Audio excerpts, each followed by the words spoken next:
नमस्कार,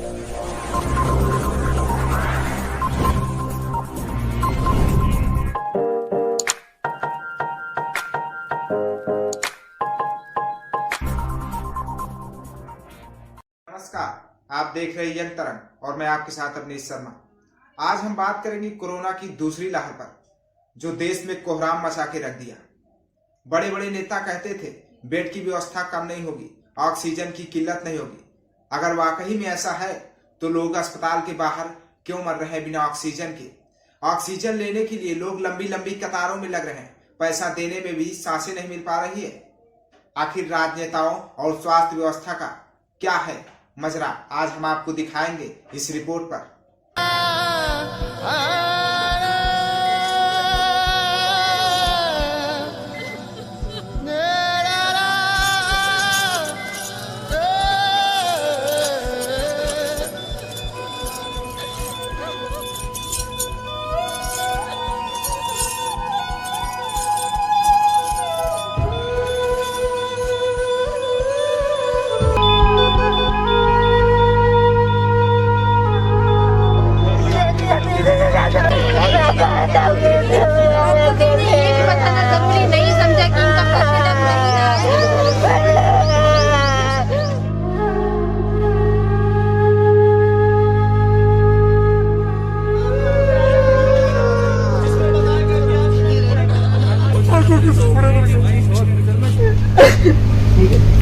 हम तो पैसा दे सकते हैं और कुछ नहीं कर सकते। तड़पती सांसें हैं, टूटती आसें हैं, चीख है, पुकार है, आंसुओं की धार है।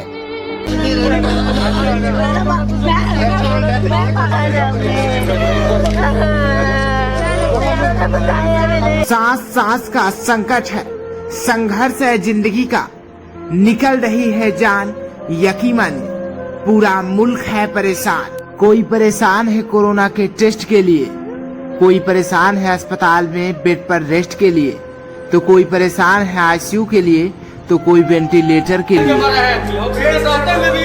कोई डॉक्टर को ऑक्सीजन नहीं दिया गया है। इनकी छुट्टी हो गई, वो कैसे लाएंगे अपने माँ बाप को? पापा को मैं अंदर जाके देख के आ रहा हूँ, उनके पास सिलेंडर नहीं है।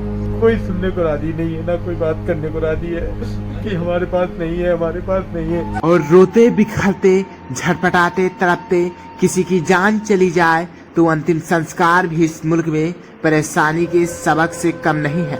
लेकिन ये जितनी भी चिताएं जल रही है या जितनी भी कब्र खोदी जा रही है, उनमें से ज्यादातर वजह यही बताई जा रही है, कोरोना तो था मगर ऑक्सीजन वक्त में नहीं मिला।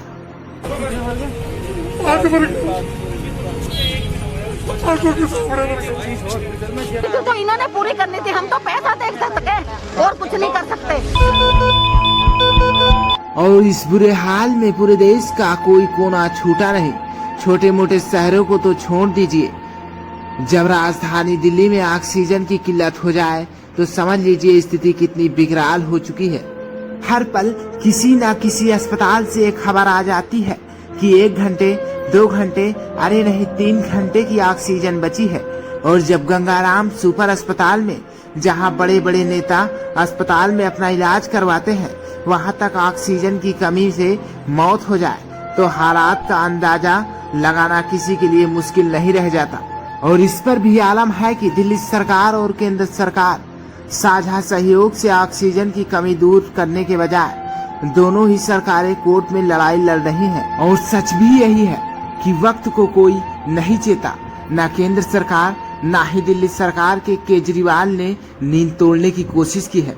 क्योंकि याद कीजिए चंद दिनों पहले की बात है, केजरीवाल कह रहे थे दिल्ली में सब कुछ चंगा है। आज भी जो दिल्ली के अंदर परिस्थिति है, हमारे हॉस्पिटल में जो प्रबंधन है, हॉस्पिटल्स का जो मैनेजमेंट है, वो स्थिति अभी फ़िलहाल अपने कंट्रोल में है। दिल्ली में हॉस्पिटल बेड्स की कमी नहीं है। अभी लेटेस्ट डेटा के हिसाब से 5000 से ज़्यादा बेड अभी खाली हैं। लेकिन अभी फ़िलहाल आपका मुख्यमंत्री होने के नाते मैं आपको एश्योर कर रहा हूँ कि अभी दिल्ली के अंदर बेड्स की कमी नहीं है। ऑक्सीजन बेड्स बढ़ाने के प्रयास कर रहे हैं ताकि और ज़्यादा बेड्स की कैपेसिटी बढ़ाई जाए, जिससे कि लोगों को सही इलाज, समय पे इलाज मिल सके। तब केजरीवाल सरकार को इस बात का विलंब नहीं था कि ये सुनामी आने वाली है और केंद्र सरकार को ऑक्सीजन के लिए जो आज हाथ पांव मार रही है उसका पूरा ध्यान तो बंगाल चुनाव में था और यही कहते थे सब कुछ तो कंट्रोल में है।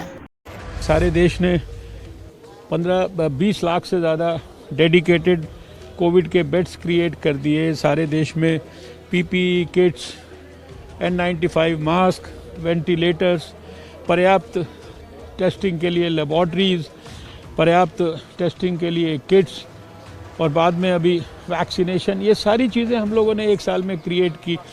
कोविड के खिलाफ लड़ने की स्ट्रैटेजी सारे देश ने मिलकर विकसित की।